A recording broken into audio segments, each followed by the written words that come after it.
Well, Bobby's daddy, Hitt, Robert Red Hitt, was a real force in the community. He was a force by virtue of his leadership positions in the newspaper and editor of the Evening Post. He was a community leader. He was active, outspoken in favor of progress. Like Bobby, a vigorous personality. You know, he always had a smile on his face. They were the kind of people you would hope you would bump into.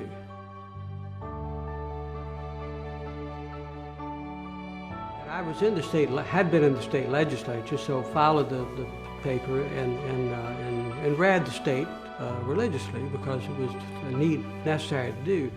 So when I found that Bobby was there, I was really thrilled because I knew he had those genes, and to see a next generation of a great newspaper person in the Hitt family was very exciting. I knew he knew what to do, how to do it, and he did. He was a great journalist. I first met Bobby at the State House. He was a new reporter with the Record newspaper, and I was a committee staff person in the General Assembly. He was on top of his game all the time. I always thought that Bobby knew the answer to every question he asked you. He did his homework very, very well, and he was well respected. There were many times when he wasn't particularly well liked, but he was well respected by everyone at the State House. I don't think you could ever be surprised about Bobby moving up through the ranks of leadership because that was a natural path for him. I felt like he was the best reporter that ever walked the halls of the State House while I was there. And it was a loss to lose the Record, and then a double loss to lose Bobby from the ranks of a frontline reporter into the ranks of management.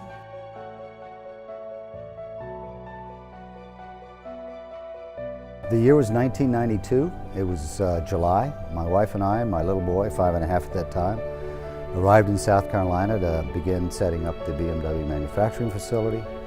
And after about 2 months, I began to realize that I really needed a guide, someone to help me to understand politics, business, and the general culture here in South Carolina if BMW was going to properly meld itself into to the local society. The law firm at that time was Nelson Mullins. They recommended Bobby Hitt.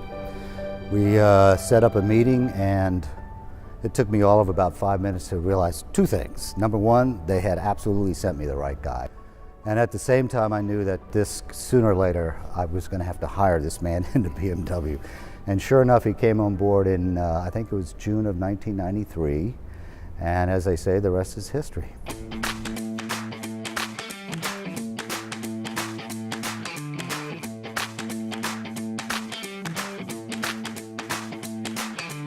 I met Bobby in 1993. I was at the time working for a U.S. congressman for the 4th District, and Bobby had reached out to us wanting us to come see the site. He was great in telling us really the vision of BMW coming to South Carolina, and that what the team, I guess at that point, was really just a few dozen people and the hundreds or thousands of construction workers, what this was going to become. I met Bobby in March of 1993 when I came on board, and basically he was the person that oriented me into BMW. Even though he was not a BMW associate at the time, you would never know that he was not a BMW associate because he believed in what he was doing in support of bringing the organization into the state of South Carolina. As I got to know him, there was a couple things about him that became very clear to me. First of all, his obvious passion and love of the state of South Carolina, and then the knowledge that comes with that was always obvious to me and something that he had. It was very important to him that people on the outside really feel like they have a vested interest in this project and what we're trying to do. And Bobby always wanted that. He wanted people to feel like they were part of this. Bobby became very involved with the development of CU-ICAR and was the internal champion from my perspective for BMW. And one of the first major elements was to try to raise some cash to build out this campus. He was involved in rewriting a piece of legislation called the Economic Development Bond Act. A minor change in wording that Bobby knew just how to do, passed. Then there was a question of, can you carve out a portion of that Economic Development Bond Act specifically for the ICAR campus? And so he was effective in negotiating with the state bond attorney, and it built these two buildings. And then the next step was really to develop the curriculum. Bobby was very instrumental in bringing in the industry perspective, finding some key individuals at BMW. We also brought some from Michelin to help the faculty frame a curriculum that would meet the future needs of the automotive industry. And then finally, a major element of another piece of legislation was the Centers for Economic Excellence, the Endowed Chairs program. The state established a review board for the endowed chairs, and then Bobby was named to it fairly early and brought to it the business industry background, which was critical. And I think he may still be involved at this point as Secretary of Commerce.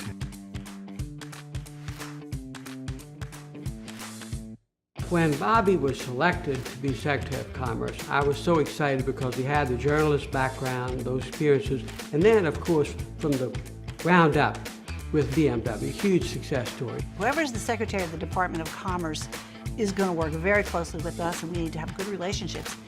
And this is in all truthfulness, he wasn't on our list of people. We had a list of people we thought it would be, and when we heard it was him, we're like, wow, I cannot believe it. That's perfect. As I said, the state just got better because Bobby does understand both sides. And you can see the results today. We are better as a state because of the influence and the impact that he's had. You can't even quantify the force that he has created in South Carolina. I mean, in every county. And he is tenacious. You talk to him about a prospect, that he's working on, and you can see those wheels spinning. He has a spirit of servanthood. I think he very much sees himself as a servant of the state of South Carolina and of the citizens of South Carolina. In a funny way, through his advocacy and his ambassadorship, we have an economic development message on the workforce side that almost none of our competitors do. And I think that's largely because he saw the value and could communicate it both here and then, of course, internationally. I was ecstatic when I learned that Bobby was going to get that position. I thought that the governor really did make the right decision for the state. Hi, Bobby. Do you miss me yet? I miss you, and I am so excited that you're being honored today. I think back to all the things we did together, whether it was our first big win with Continental Tire and helping those people in Sumter, to the hospitality and trust we had to earn with GT Tire, to closing out Torrey, to working on the new expansions with BMW and with Boeing, and then our covert operations to Sweden, to lure Volvo, all of that. I couldn't have done it without you, and we made an amazing team.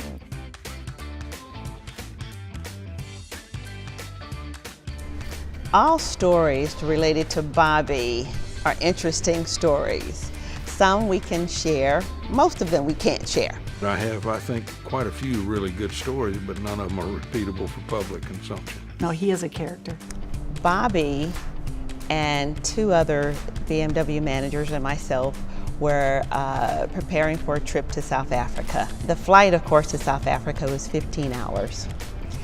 And Bobby talked for 15 hours. The flight attendant said, "You guys have got to go to sleep because others want to sleep, so you have to stop talking." And I said to Bobby, "Bobby, you have to stop talking. They're going to kick us off the plane." So Bobby is just a great storyteller. And you can just sit back, put your feet up, relax, and enjoy the next 10, 15 minutes because you're not going to get a word in edgewise anyway. Going back and forth to Columbia or to Charleston with Bobby, I just always wish I had a tape recorder running because it's amazing how many stories you could hear in an hour and 45-minute drive. But I can only imagine as Secretary of Commerce what it must be like to come in from out of state or from outside of the United States of America and run into the great South Carolinian storyteller, Bobby Hitt.